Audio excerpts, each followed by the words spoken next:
Christmas Eve, 2024.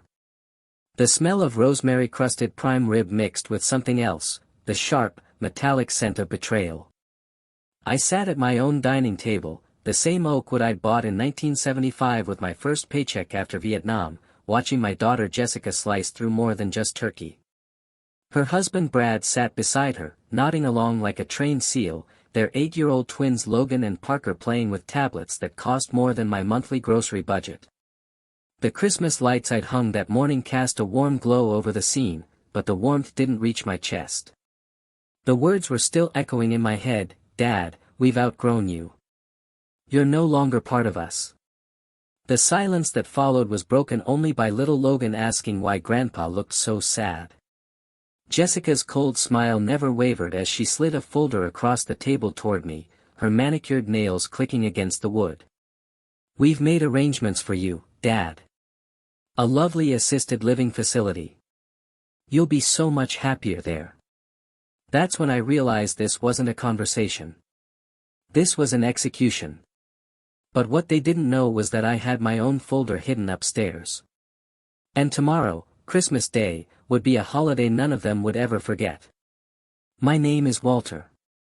I'm 72 years old, and I spent 35 years as a forensic accountant with the IRS, hunting down people who thought they could steal money and get away with it. Today, I'm going to tell you exactly how I used those same skills to destroy the family members who tried to rob me blind. If you've ever felt overlooked or underestimated by your own family, this story will show you exactly what happens when someone pushes too far. But first, do me a favor, hit that subscribe button because what I'm about to reveal about revenge will shock you. And I'm curious, where are you watching from? Your city, your country. I want to see just how far this revenge tale is reaching. Let's see if it's worldwide. Drop it in the comments right now. Trust me, you won't want to miss how this ends. Now, let me tell you how it all started. The house around us held 49 years of memories. I'd bought it in 1975, fresh out of the army, using my GI Bill and every penny I'd saved from my tours in Vietnam. Every mortgage payment had been a sacrifice, every repair a labor of love. Martha and I had painted every room, planted every tree in the yard, watched our children take their first steps on these same hardwood floors. Jessica used to be Daddy's little girl. I remembered her at 6, pigtails bouncing as she helped me fix the back porch, holding nails in her tiny hands while I hammered. She'd grown into a successful lawyer, something that made my chest swell with pride every time someone asked about my children. But something had changed after law school. The warm hugs became brief, distant. The weekly phone calls became monthly, then sporadic. When she brought Brad home 5 years ago, I saw the shift in her eyes, the way she looked at our family photos like they were outdated decorations, the way she criticized Martha's curtains and my old recliner. Brad was an investment banker, all sharp suits and sharper words. He had this habit of scanning rooms like he was appraising them, and I'd caught him more than once staring at our antique furniture with calculating eyes. The twins, Logan and Parker, were good kids, but they'd started talking differently lately, using words like upgrade and modern when they looked around Grandpa's house. "Dad, you know we love you," Jessica had said earlier that evening, her voice taking on that practiced tone she used with difficult clients. "But this house is just too much for someone your age. The stairs, the maintenance, the yard work." I'd listened quietly, my engineer's mind cataloging every word, every glance between her and Brad. 72 years old didn't mean I was blind or stupid. I could see the way Brad's eyes lit up when she mentioned the house's value, the way they'd already started talking about it like it belonged to them. The dining room felt smaller somehow, suffocating under the weight of their rehearsed performance. Jessica had positioned herself at Martha's old seat, Martha's seat, where she'd served thousands of family dinners before cancer took her 3 years ago. The audacity of it made my jaw clench. "We've done our research, Dad," Jessica continued, pulling out printed pages like she was presenting evidence to a jury. "Golden Years Assisted Living has 5-star reviews. Pool tables, movie nights, people your own age to talk to." Brad leaned forward, his cologne sharp and expensive. The numbers make sense, Walter. Property taxes alone on this place are killing you. Add utilities, maintenance, insurance. He gestured around the room like he was pointing out a crime scene. Your house poor. Logan looked up from his tablet, his innocent 8-year-old voice cutting through the tension. Daddy said Grandpa's house is worth lots of money and we need it to buy our lake house. The room went silent. Jessica's face flushed red, Brad's confident smile faltered for just a moment. But it was enough. That one sentence from my grandson had pulled back the curtain on their whole charade. Logan, eat your dinner, Jessica snapped, her lawyer composure cracking. But the damage was done. I looked at Parker, Logan's twin, who nodded enthusiastically. Yeah. Daddy showed us pictures of boats. We're gonna get a boat with Grandpa's money. My hand stayed steady on my fork, but inside, something cold and calculating clicked into place. This wasn't about my well-being. This wasn't about my age or my ability to care for myself. This was about a lake house. A boat. Their greed wrapped up in fake concern. I see, I said quietly, my voice even despite the fire building in my chest. Jessica launched back into her presentation, showing me brochures with smiling seniors playing checkers and shuffleboard. The power of attorney papers were already drafted, just waiting for my signature. The real estate appraisal, which I hadn't authorized, valued my home at $750,000. They'd done their homework. They'd planned this ambush perfectly. The only problem was, they'd forgotten one crucial detail about their old man. The brochures were glossy, professional. Smiling elderly people gathered around card tables, walking through manicured gardens, participating in what looked like choreographed joy. Golden Years Assisted Living promised, active senior living at its finest, with amenities that read like a resort, heated indoor pool, fitness center, chef-prepared meals, transportation services. Look at all these activities, Dad, Jessica said, pointing to photos of seniors doing water aerobics. When's the last time you socialized with people your own age? When's the last time you didn't have to worry about cooking or cleaning or maintaining this big old house? The power of attorney documents were thick, professional, and thorough. As I flipped through them, I recognized the law firm's letterhead, Jessica's firm. She'd used company resources to draft papers to steal my life out from under me. Every clause was designed to strip me of financial control, decision-making authority, even the right to choose where I lived. Brad slid the real estate appraisal across the table with practiced confidence. $750, Walter. That's what the house is worth in today's market. After fees and taxes, you're looking at about $600,000 in cash. That's enough to pay for the assisted living for 15 years, maybe 20 if you're careful. I studied the document, noting the appraiser's name, someone I didn't recognize, someone I'd never authorized to set foot on my property. The valuation seemed accurate, maybe even conservative. The housing market in our neighborhood had exploded over the past few years. Of course, Brad continued, we'd be happy to handle all the financial arrangements for you. Take that burden off your shoulders. There it was.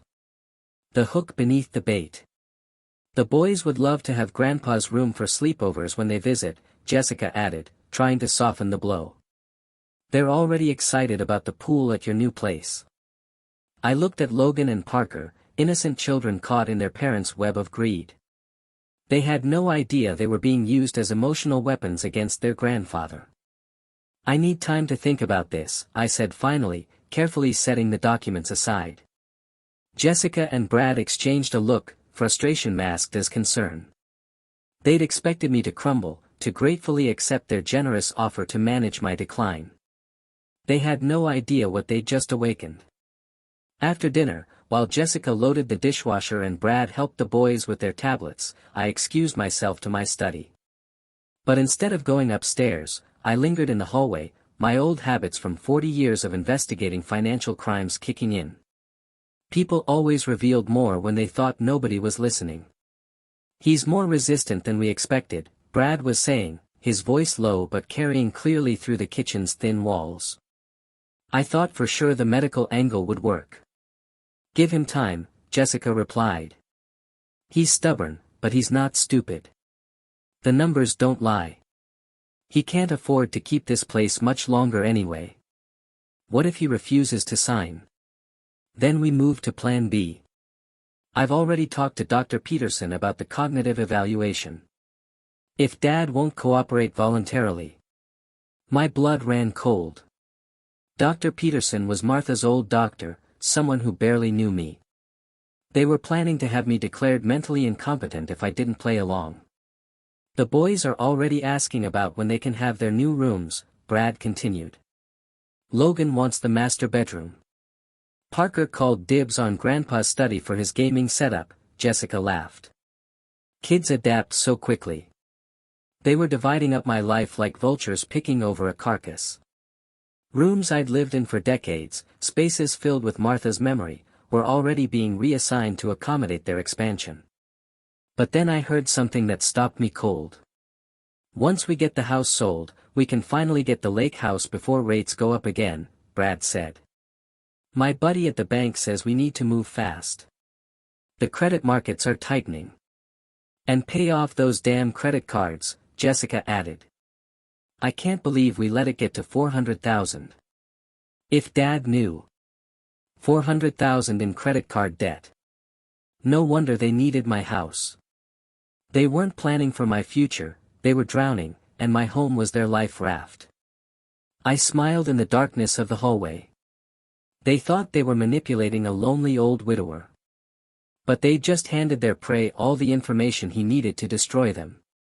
Time to show them what 40 years as a forensic accountant had taught me about following the money. The next morning, Christmas Day, I sat in my study with a cup of black coffee and Martha's old photo watching me from the mantel. 35 years with the IRS had taught me that financial desperation made people sloppy. Greedy people always left trails. Jessica and Brad thought I was just their retired father-in-law, puttering around an empty house, lost without Martha to take care of me. They saw an old man who needed help managing his checkbook, someone whose best years were behind him. They'd forgotten, or never really understood, what I'd done for a living. For 3.5 decades, I'd been a forensic accountant with the IRS Criminal Investigation Division. I'd tracked money through shell companies, offshore accounts, and labyrinthine corporate structures.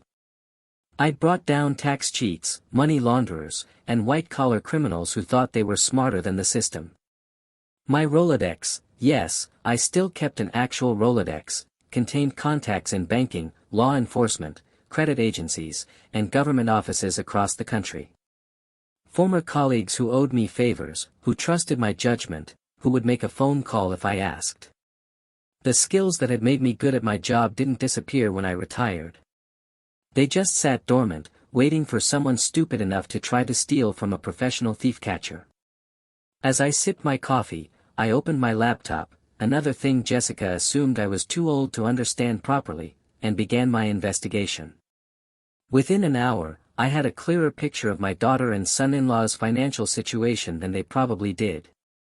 Brad's investment firm had let him go 6 months ago after a series of bad trades cost them millions.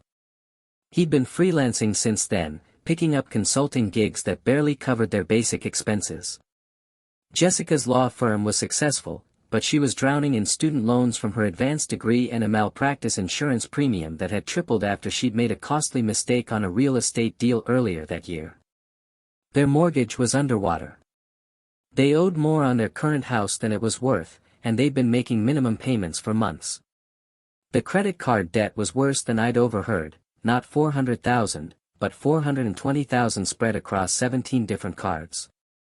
They weren't just financially stressed. They were facing bankruptcy. My house wasn't just a convenient inheritance they wanted to claim early. It was their only way out of complete financial ruin. I spent Christmas morning doing what I'd done thousands of times during my career, following the money. While Jessica's family slept off their Christmas Eve indulgences, I traced the financial web they'd woven around themselves. Brad's situation was worse than I'd initially discovered. His termination from the investment firm hadn't been for poor performance, it had been for unauthorized trading using client funds. He'd avoided criminal charges only by agreeing to immediate resignation and restitution payments he couldn't afford. The restitution was part of their debt problem. $50,000, due in quarterly payments, with liens against any assets they might acquire.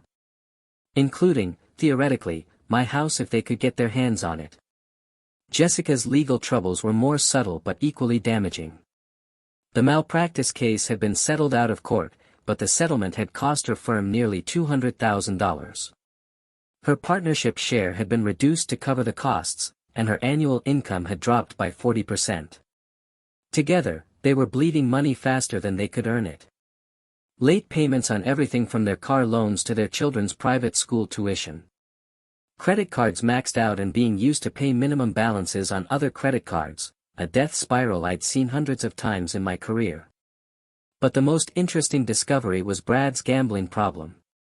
Online trading platforms, cryptocurrency investments, sports betting apps, all hidden from Jessica, all funded by cash advances from credit cards she didn't know existed. In the past 6 months alone, he'd lost $73,000 chasing get-rich-quick schemes. They weren't just financially desperate. They were financially desperate with a liar and gambling addict managing half their money. I made copies of everything, organized it all in the kind of detailed files I used to prepare for federal prosecutors. By noon, I had enough evidence to prove financial misconduct, fraud, and gambling addiction that would destroy Brad's career permanently. But I was just getting started. Social media was a goldmine for financial investigators. People posted their crimes online with stunning regularity, documenting expensive purchases they couldn't afford, vacations they shouldn't be taking, lifestyles that didn't match their reported incomes. Jessica's Facebook was a masterpiece of financial self-incrimination. Photos from a European vacation last summer, flights, hotels, restaurants, shopping that must have cost $15,000, all posted while she was claiming financial stress to justify taking my house. Brad's LinkedIn showed him at expensive business dinners, networking events, and golf tournaments, always dressed in clothes that cost more than some people's monthly salaries. His Instagram was worse, pictures of expensive watches, wine collections, and restaurant meals that screamed, "I spend money I don't have." But the real treasure trove was in the metadata and the paper trail behind their digital lives. Credit card statements told the real story. The European vacation had been funded entirely by cash advances. The expensive dinners were business write-offs for a business that was losing money. The golf tournament fees were being paid with credit cards that charged 28% interest. Even their Christmas gifts to the boys, those expensive tablets, had been purchased with a store credit card at 30% interest, with payments that wouldn't start until March. They were living a complete fiction, funded by debt, maintained by lies. But the most damaging evidence was what I found in their financial planning documents. Jessica had kept meticulous records of their debt consolidation plans, bankruptcy alternatives, and asset liquidation strategies. My house was featured prominently in all of them. Documents dating back 8 months showed detailed plans for getting me into assisted living, selling the house, and using the proceeds to avoid bankruptcy. They'd even consulted with elder law attorneys about the best strategies for convincing elderly parents to surrender their assets voluntarily. This wasn't a spur-of-the-moment decision born from Christmas dinner conversation. This was a calculated, long-term plan to steal my life's work. Now, before I reveal the most devastating discovery of all, let me ask you something. Have you ever wondered how vulnerable your assets really are to family manipulation? If this story is making your blood boil, make sure you're subscribed to Revenge Extraordinary because we expose family betrayals like this every week. And trust me, what I found next will make you question everything you think you know about protecting what you've worked for. The assisted living facility was the smoking gun that proved just how deep their deception ran. Golden Years Assisted Living wasn't just a random choice from an internet search. Brad's college roommate, Derek Sullivan, was the facility director. A quick phone call to an old friend at the state licensing board revealed the financial arrangement. Golden Years paid referral fees to families who brought in new residents, essentially kickbacks that split the monthly fees between the facility and whoever delivered the elderly victims. For a resident paying $4,000 a month, the family would receive $500 monthly as long as their relative remained in care. Over the course of several years, it would amount to substantial ongoing income. But that wasn't the worst part. I discovered that Jessica had been skimming from my accounts for months. Small amounts at first, $50 here, $100 there, amounts I might not notice as my bills were paid automatically and my statements arrived electronically. She had access to my accounts as my emergency contact, a precaution Martha and I had set up years ago in case something happened to one of us. Jessica was supposed to help if I became incapacitated. Instead, she'd been stealing from me to fund her own lifestyle while planning to steal everything else. The bank records showed systematic withdrawals, always under amounts that would trigger fraud alerts, always timed to coincide with other legitimate transactions that might mask them. $3,000 over 6 months. Not enough to destroy me financially, but enough to supplement their desperate budget while they planned their bigger theft. The timeline of her stealing aligned perfectly with the timeline of their assisted living research. She'd been funding their planning with my own money. By December 26, I had enough evidence to destroy them legally, financially, and socially. But I wanted to be strategic. Emotional revenge would be satisfying for a moment. Complete, systematic destruction would be satisfying forever. First, I called my attorney, not some young lawyer looking to make a name, but Bill Harrison, who'd been handling my legal affairs since before Jessica was born. Bill had been a prosecutor before going into private practice. He understood both the legal system and the art of warfare. "Walter," he said after I'd outlined the situation, "this is elder abuse, financial fraud, and conspiracy. We could have them arrested." "I don't want them arrested, Bill. I want them destroyed." We drafted a new will that completely excluded Jessica and Brad, leaving everything to veterans charities and educational trusts for the grandchildren that they couldn't touch until age 25. We created an irrevocable trust that transferred ownership of my house to a legal entity they could never claim or sell. But the will and trust were just defense. I needed offense. I called Frank Morrison, my former partner from the IRS. Frank had transitioned from criminal investigation to private consulting, helping businesses and individuals deal with financial crimes. He was particularly good at making sure bad actors faced consequences for their choices. "I need credit lines cancelled, loan accelerations, and financial pressure applied," I told him. All completely legal, all completely justified by their actual financial behavior. Frank laughed. "Walter, you haven't changed. How much do you want to hurt them?" "I want them to understand that actions have consequences. I want them to realize that trying to steal from their elders was the worst mistake of their lives."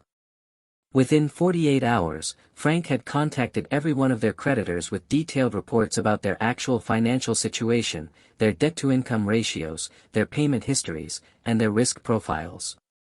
He didn't lie or exaggerate, he simply made sure the credit companies had complete, accurate information about who they were lending money to. The response was swift and devastating. My network was vast and motivated. 40 years of professional relationships, built on trust and mutual respect, activated with a few phone calls. Dorothy Henderson lived next door and had been Martha's best friend. She was also the recently retired president of First National Bank, where Jessica and Brad had their mortgage and 3 of their credit cards. A quiet conversation over coffee was all it took for Dorothy to discover discrepancies in their loan applications. Tony Castellano cut my hair every month and had been doing so for 20 years. His wife Maria happened to be Jessica's hairdresser and had been listening to her complain about money troubles while simultaneously bragging about expensive purchases. Maria was more than happy to share information about Jessica's real financial situation with her other clients, many of whom worked in banking, real estate, and legal services. My former colleague Sarah Kim had transitioned from the IRS to private practice as a CPA specializing in forensic accounting. She agreed to conduct a routine audit of Jessica's law firm's books, focusing on expense account irregularities and client fund management. The beauty of the strategy was its legitimacy. Every action taken against them was legally justified by their actual behavior.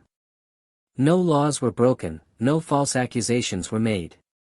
I was simply ensuring that people who needed accurate financial information had access to it. Within a week, the pressure began to build. Dorothy's bank demanded updated financial statements and called in 2 of their credit lines for immediate review. Tony's network of gossip spread word about Jessica's expensive lifestyle and financial deceptions throughout our professional community. Sarah's audit triggered a State Bar Association inquiry into Jessica's client fund management. They had no idea where the pressure was coming from. To them, it looked like random bad luck, unfortunate timing, bureaucratic oversight. But it was actually the systematic application of consequences they'd earned through their own choices. By New Year's Eve, I was ready for the final phase. Jessica and Brad were rattled but not yet broken. Their credit had been damaged, their reputations were suffering, but they still thought my house was their salvation. They'd been calling daily, pressuring me to sign the assisted living papers, to accept their generous offer, to manage my transition to a more appropriate living situation. "Dad, you're being stubborn," Jessica had said during her latest visit. "We found you a perfect place. The deposit is due next week, and we need to list the house immediately if we're going to make this work." I'd played along, acting confused and overwhelmed, letting them think their pressure was working. I signed decoy papers, documents Bill had prepared that looked official but had no legal force. I agreed to meet with the assisted living director. I even let them schedule a real estate photographer to take pictures of my house. All the while, I was documenting their pressure tactics, recording their conversations, gathering evidence of their continued attempts to defraud me. The real preparations were invisible to them. Frank had coordinated with their creditors to call in additional loans on the same day. Dorothy had arranged for their mortgage to be accelerated due to financial irregularities in their application. Sarah's audit had uncovered enough questionable practices to trigger a full investigation by the State Bar. Everything was timed to hit them simultaneously, creating a financial avalanche they couldn't escape. But the most important preparation was emotional. I'd made my peace with losing my relationship with Jessica and Brad. They'd chosen greed over family, deception over honesty. The innocent children I was trying to protect deserved better grandparents than thieves. The point of no return was approaching, and I was ready to cross it. New Year's Day, 2025. Jessica had insisted on hosting a family meeting to finalize Dad's transition. The dining room was crowded with extended family, Jessica's brother Paul and his wife Susan, my sister-in-law Margaret, even some neighbors who'd been friends with Martha. Jessica had orchestrated the gathering carefully, inviting people she thought would support her narrative about my declining capabilities and need for professional care. She'd spent the week before the meeting calling everyone, expressing her concerns about my ability to live independently, my confusion about financial matters, my isolation and depression since Martha's death. Brad was confident and prepared, wearing his best suit and carrying a briefcase full of documents and presentations. He'd set up a laptop connected to a large monitor, ready to show charts and graphs proving the wisdom of their plan. Logan and Parker sat quietly in the corner, sensing the adult tension without understanding it. They'd been coached about Grandpa's new adventure at the assisted living facility, but I could see the confusion in their 8-year-old eyes. "Thank you all for coming," Jessica began, standing at the head of the table like she was addressing a jury. "We're here because we love Dad, and we're concerned about his well-being. Living alone in this big house, managing his finances, dealing with maintenance and repairs, it's becoming too much." Murmurs of agreement from people who'd been primed with Jessica's version of events. Margaret nodded sympathetically. Paul looked concerned and supportive. The neighbors seemed genuinely worried about the old man they thought was struggling. "We found a wonderful assisted living community," Brad continued, clicking through his presentation. "Full-service care, social activities, medical support. Dad would have everything he needs without the stress and burden of homeownership. The numbers were compelling when presented Brad's way. The cost of maintaining my house versus the services provided by the facility. The social benefits of being around people my own age. The medical security of having professional caregivers available. "What does Walter think about this?" asked Margaret, the first person to actually address the fact that I was sitting right there. All eyes turned to me. I could see the expectation in Jessica's face, the confidence in Brad's posture. They thought I would meekly agree, maybe express some token concerns that they could systematically address. Instead, I reached under my chair and pulled out a thick manila folder. "I think," I said slowly, "that before we discuss my future, we should discuss the truth about why you want me to give up my home." The room went quiet except for the soft hum of Brad's laptop projector. Jessica's smile froze in place, and Brad's confident posture shifted to alert concern. "Dad, what are you talking about?" Jessica asked, her lawyer training kicking in. I opened the folder and removed the first document, their mortgage acceleration notice, which they'd received the day before but hadn't shared with anyone. "I'm talking about your mortgage company demanding full payment of $437,000 within 30 days due to financial irregularities in your loan application." Gasps around the room. Paul leaned forward, confused. Margaret's hand flew to her mouth. "How did you get that?" Brad demanded, his composed facade cracking. I removed the second document. "I'm talking about 17 different credit cards with a combined balance of $420,000, all maxed out, most with payments that are 30 to 60 days overdue." "Dad, this is private financial information," Jessica said, her voice rising. "You have no right." "I have every right to investigate people who are trying to steal my life savings," I interrupted, pulling out the third document. "I'm talking about your law firm being audited by the State Bar Association for client fund irregularities, Jessica. Irregularities that trace back to your personal financial crisis." The room erupted. Paul stood up, pointing at his sister. "Jessica, what the hell is he talking about?" "This is insane," Brad shouted, standing and gesturing at the assembled family. "He's having some kind of paranoid episode. This is exactly why he needs professional care." But I wasn't finished. I pulled out the bank statements showing Jessica's systematic theft from my accounts, the evidence of Brad's gambling addiction, the documentation of their planned assisted living kickback scheme. "I'm talking about months of planning to declare me mentally incompetent so you could steal my house to pay your debts," I said, my voice steady and clear. "I'm talking about using my own grandchildren as emotional weapons to manipulate me into poverty." Margaret grabbed one of the bank statements, her eyes widening as she saw the highlighted withdrawals. "Jessica, you've been stealing from your father." "It's not stealing." Jessica screamed, her composure completely shattered. "It's family money. He was just going to waste it anyway." The admission hung in the air like a bomb blast. Several people gasped, others began talking at once. Paul stared at his sister like he'd never seen her before. But I still wasn't finished. I removed the final stack of documents from my folder, letters from creditors, legal notices, investigation reports, and financial disclosures that painted a complete picture of their deception. "Your mortgage company isn't just calling in your loan," I announced, reading from the official correspondence. "They're investigating your loan application for fraud.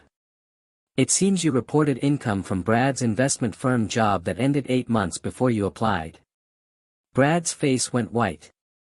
"That was a federal crime, and everyone in the room knew it." "Your credit cards aren't just maxed out," I continued, pulling out statements from accounts they'd thought were secret. "You've been using cash advances from one card to make minimum payments on others, while hiding the true scope of your debt from each creditor." Paul grabbed the statements from my hand, scanning the numbers with increasing disbelief. $420,000. "Jessica, how could you be this stupid? The assisted living facility you chose for me pays kickbacks to families who refer residents," I said, producing the contract Derek Sullivan had been foolish enough to put in writing. "You weren't planning to put me somewhere nice, you were planning to profit from imprisoning me. Margaret stood up, her voice shaking with anger. You were going to steal Walter's house and then get paid monthly for keeping him locked up.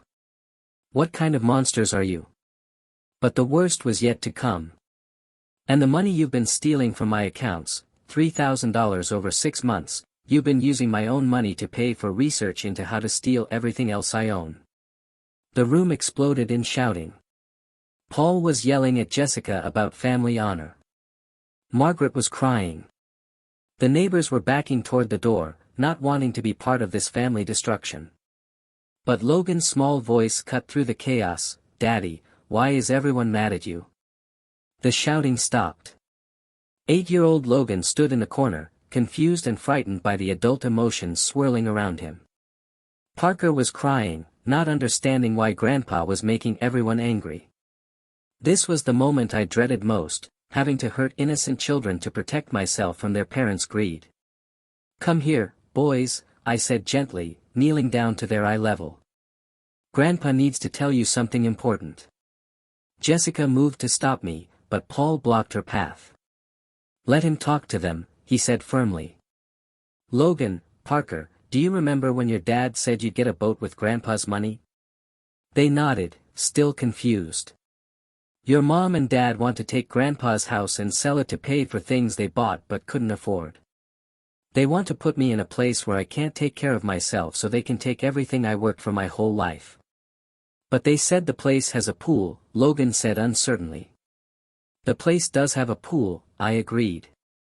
But I wouldn't be happy there, because I'd know your parents stole my home to put me there.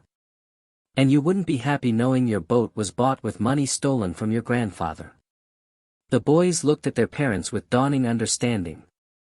Even at 8 years old, they could grasp the basic concept of right and wrong, stealing and sharing, truth and lies. Are we bad people? Parker asked, his voice small and scared. No, son. You're good boys whose parents made very bad choices. And now Grandpa has to protect himself, which means your parents are going to face consequences for what they've done. I stood up, addressing the room full of shocked family members. Their mortgage is due in full in 30 days. Their credit cards are being called in for immediate payment. Jessica's law license is under investigation for ethics violations. Brad's investment career is over, no legitimate firm will ever hire him again. I looked directly at Jessica and Brad, who stood frozen in the center of the family storm they'd created. You thought you could steal from me because I'm old and alone and grieving. You forgot that I spent 40 years hunting down people exactly like you. People who thought they were smarter than the system, cleverer than the consequences, entitled to other people's money. Margaret wiped her eyes and looked at me with something like pride. What happens now, Walter? Now they lose everything they tried to steal from me, plus everything they already had. Their house, their cars, their lifestyle, all of it built on lies and debt. They'll declare bankruptcy, but the bankruptcy won't save them from the consequences of fraud. I picked up my folder, all the evidence neatly organized and documented. My house is now owned by an irrevocable trust that will donate it to veterans housing after my death. My savings are committed to educational funds for Logan and Parker that their parents can never touch. Jessica and Brad will get exactly what they deserve, nothing. The room was silent except for Jessica's quiet sobbing and Brad's heavy breathing. The boys can visit me every weekend, I continued. Paul, I'm hoping you and Susan will consider becoming their guardians when Jessica and Brad lose their home. They'll need stability while their parents figure out how to rebuild their lives without stolen money. Paul nodded solemnly. Of course, Walter. We'll take care of them. I walked toward the front door, leaving behind the wreckage of relationships that had been poisoned by greed long before I'd exposed the truth. Goodbye, Jessica. Goodbye, Brad. I hope someday you understand that I didn't do this to you, you did this to yourselves. 6 months later, I sat in my study, still my study, in my house, surrounded by Martha's photos and our shared memories. The manila folder that had destroyed Jessica and Brad's lives was locked away in my file cabinet, a reminder of how quickly greed could turn family into enemies. Jessica had been disbarred. The State Bar Association's investigation had uncovered not just the client fund irregularities, but a pattern of financial desperation that had led to professional misconduct. Her law license was permanently revoked, her career destroyed, her reputation in ruins. Brad's financial exile was even more complete. Word had spread through the investment community about his gambling addiction, his fraudulent loan applications, and his willingness to steal from family members. No legitimate firm would hire him, no bank would lend to him, no professional network would welcome him. Their bankruptcy had been messy and public. The house they'd mortgaged beyond its value was foreclosed. Their cars were repossessed. They'd moved into a two-bedroom apartment across town, both working retail jobs to pay for basic necessities while their creditors fought over the scraps of their financial wreckage. But the boys were thriving. Paul and Susan had become their guardians after a judge determined that Jessica and Brad were unable to provide stable housing or financial security. Logan and Parker visited me every Sunday, helping me tend Martha's garden and listening to stories about their grandmother's kindness and strength. They were good kids who deserved better than parents who would use them as weapons in financial warfare. The consulting work kept me busy and gave my life purpose. Other elderly people reached out after hearing about my situation, asking for help protecting their assets from family predators. I'd helped a dozen families over the past 6 months, using my forensic accounting skills to document financial abuse and legal expertise to build protective barriers around vulnerable seniors. The speaking circuit had been an unexpected development. Financial planning seminars, senior center workshops, church groups, organizations across the country wanted to hear about elder financial abuse and how to prevent it. Each presentation was an opportunity to share what I'd learned and help other families avoid the destruction that greed could cause. But the most satisfying part of my new life was the relationship with my grandchildren. Without the poisonous influence of their parents' desperation, Logan and Parker were free to be children instead of pawns. They'd learned that Grandpa wasn't a source of money to be manipulated, but a source of love and wisdom to be treasured. Martha would have been proud of how I protected our life's work. Not just the money or the house, but the values we tried to instill in our children: honesty, integrity, respect for others, the understanding that family relationships were built on love, not financial advantage. Jessica and Brad had forgotten those lessons, if they'd ever learned them at all. The price of that forgetfulness was losing everything they tried to steal and everything they'd already had. Justice wasn't always served through courts and jails. Sometimes it was served through consequences, natural and inevitable results of choices that revealed character. They'd chosen greed over family. Now they lived with that choice every day, in a small apartment, working jobs that barely paid their bills, cut off from the children they'd used as weapons and the father they'd tried to rob. I'd chosen protection over sentiment. Now I lived with my choice every day, in the house I'd built with Martha, surrounded by memories of real love, visited by grandchildren who understood the difference between affection and manipulation. If you made it this far, you understand that family betrayal cuts deeper than any other wound. Every week on Revenge Extraordinary, we share stories of people who fought back against the ones who tried to destroy them. But here's the brutal truth: most elderly people suffer these financial attacks in silence. They don't subscribe, they don't share, they just endure the theft. Don't let that be you or someone you love. Hit that subscribe button right now, ring that notification bell, and join a community of people who refuse to be victims. Because the next story could be about your parents, your grandparents, or even you someday. Share this video with someone who needs to know they're not powerless. Comment below if family has ever tried to steal from you. And remember, at 72, I dismantled their entire financial empire using nothing but legal knowledge and strategic thinking. Age isn't weakness, it's wisdom with 40 years of professional experience.